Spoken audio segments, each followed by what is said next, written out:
biyya sirna gadaa biyya koo madda walqixxuuma biyya koo gaaddisa odaan kee.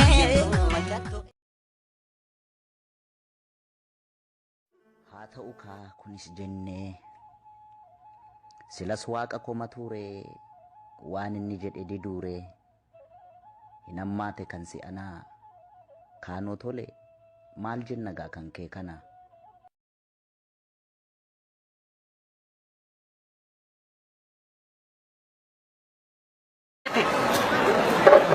Keenya dhufani ummanni Oromoo immoo ummata Oromoo fi Oromiyaa irraa miti daangaa Oromiyaa irraa miti daangaa Itoophiyaa irraa iyyuu diina tiksaa ture. Daangaan Itoophiyaan guutuun ishii otoo lafti gadi fageenyaan qotame lafee Oromootu ba'a. Daangaa Itoophiyaa tiksuuf jecha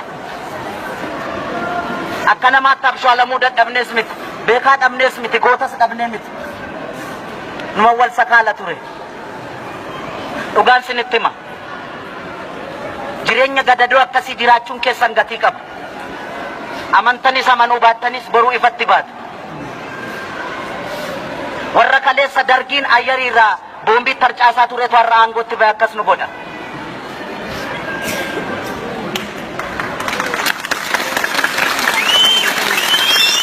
Warra xiyyaara dargii baqachuudhaaf dhagaa kaabaa jalatti baqachaa turantu qabsaa'ota Oromootu dugdatti baatee 4 kiiloodhaan ga'ee har'a isaan abbaa meeshaa ta'anii nu fixaa jiran.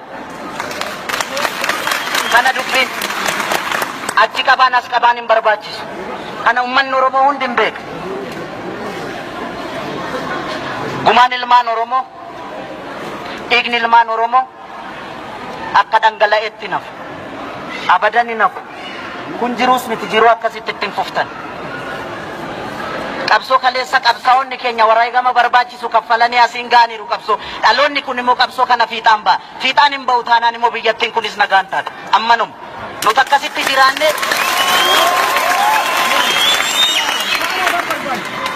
isa dhuma.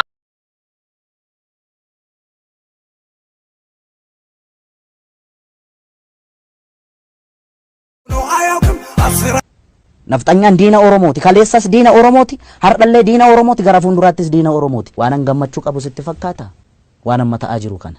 Oromoon du'aa jira. Inumaayyuu waa tokko sitti bara wayyaaneen jirtu sana. Oromoon du'u kun dhageettii qaba ture. Amma dhageettiin qabu beekta. Asiin miti asiin namur.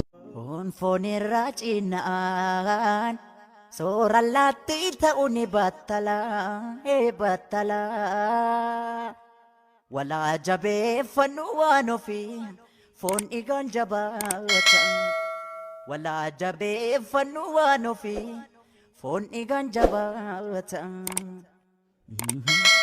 Jaalatu foon dhiigaan jabaatan.